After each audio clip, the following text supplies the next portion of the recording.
It's another video, which means it's parcel time. So a couple of weeks ago, DUcare reached out to me. They sent me one of their green brush sets, and they have sent me their brand new chocolate 20-piece brush set to try out and share with you guys.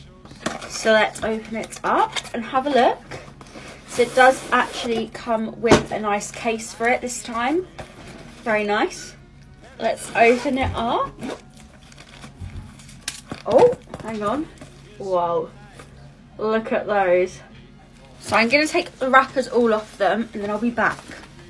So here we go. They're all out. Some differences to the last one is that the spoolie actually has its own brush this time for when you do your eyebrows.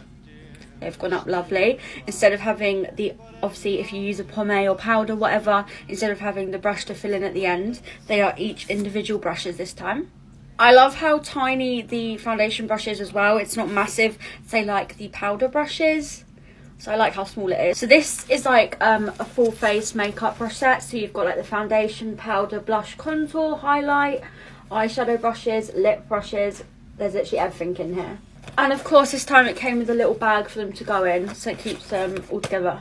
So I'm going to do a makeup look now using these brushes, which you will see in the next video on my TikTok. But I cannot express how much I love these and how much I recommend them to you guys. They're so soft, they're great quality, and they'll definitely last a while. And a little discount code for you. If you use code Sophia15 at checkout, you get 15% off your order. Thank you so much DUcare for sending me out the new brush set. I love working with you guys and I'm so excited to try these out.